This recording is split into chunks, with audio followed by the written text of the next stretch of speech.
Hi everyone, so I am back today with another sewing project for you all.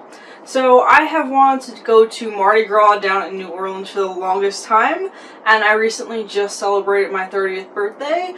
So as a late birthday present to myself, I decided to go down to New Orleans for Mardi Gras. 30. But I decided that if I'm going to do this, I'm going to do it in style.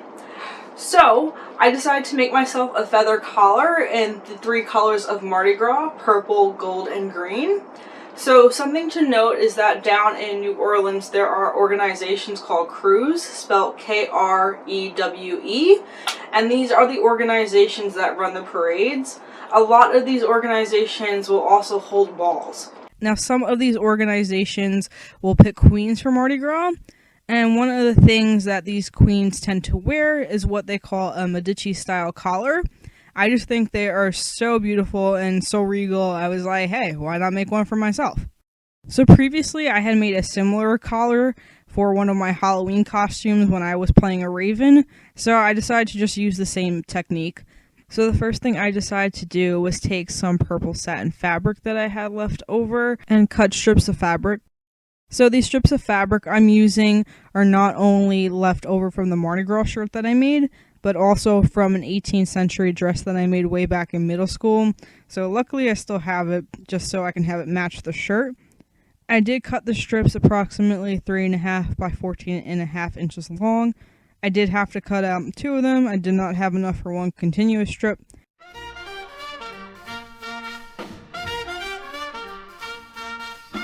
So after this, I did pink the edges with my pinking shears, just because this material does fray a lot, and I did not feel like getting my serger out. Then I folded the edges into the center, and then I stitched a hem on each side.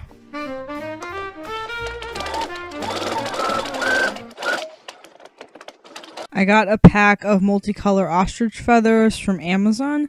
So then I just laid them out and arranged them and picked the feathers that were the most full that would look good on the collar.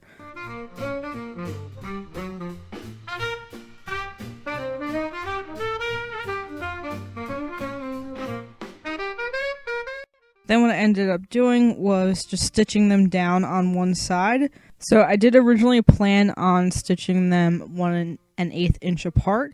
But when I put it on the mannequin, the front feathers were a bit too close together.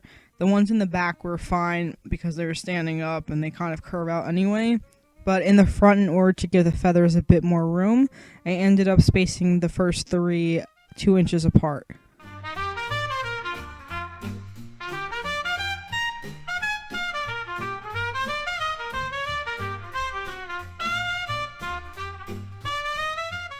For some of the feathers, I did have to cut the tips off of them just so that they lined up a bit more evenly around the edges, almost like giving them a haircut in reverse.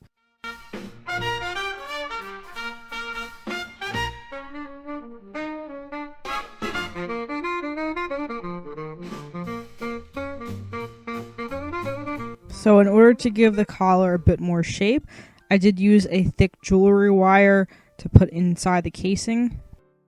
The length of the collar was about 25.25, so I did cut the wire just slightly longer, and then I curved the edges over just so that they didn't end up poking out through the material.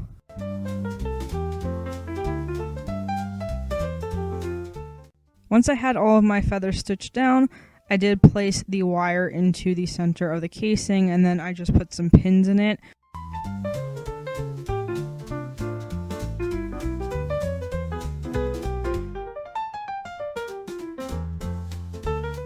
And then put it on the mannequin just to see how it sat. So overall, it wasn't too bad. It sat pretty well. At first, I didn't think I was going to need to have to put tulle on the back of the feathers, but after I took the pins out, it did not sit exactly how I wanted to.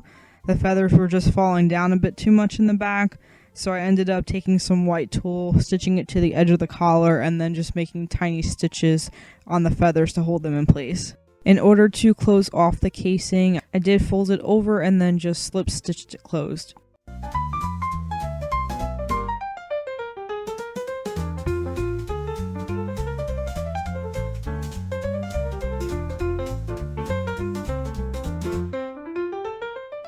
And this is the shirt that I am using with the collar.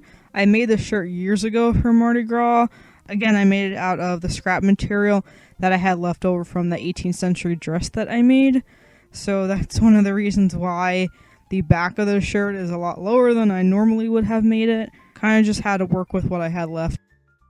And in order to get the tricolors of Mardi Gras in there, I did put some extra sleeve flounces on there, and then the front of the shirt, of course, I kind of had this like opening where you can see the gold, and then it's edged in the green. And I still wear this shirt every year for Mardi Gras. And to attach the collar onto the shirt, I just used some hooks and eyes. I put 3 on each side to hold it in place when I'm wearing it. The first hook and eye, I put 1/4 from the edge, and then the 2 after that were 2 1/4 apart.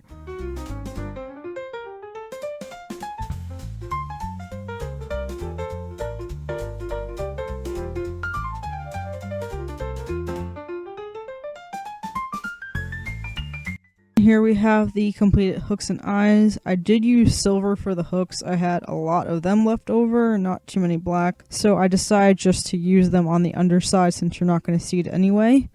And then I used the black on the front of the shirt because since they are so dark from far away, you're not really going to be able to see them. So if I ever want to wear the shirt without the collar, I still can. And voila, the completed collar.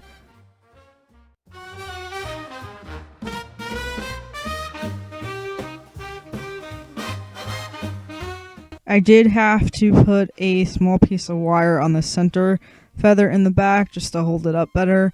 But overall, I like how it came out, and it's easy to use. I can even fold it up neatly and put it in my suitcase, so it's easy to travel with.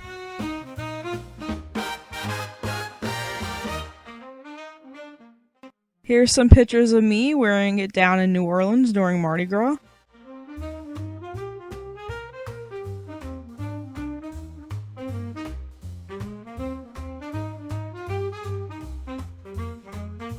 And here's just some scenes of New Orleans during Mardi Gras.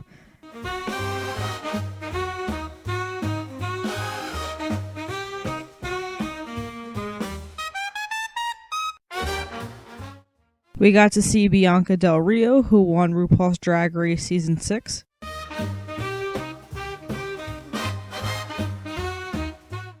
We got to see Shaquille O'Neal.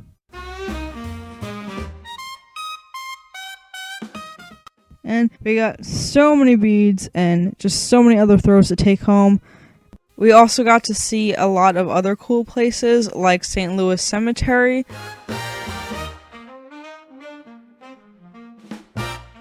the historic Voodoo Museum, and City Park. So even though it was a bit hectic with all the people there, I would recommend going to Mardi Gras at least once in your life. It's definitely something worth experiencing. On Bourbon Street, happy Mardi Gras!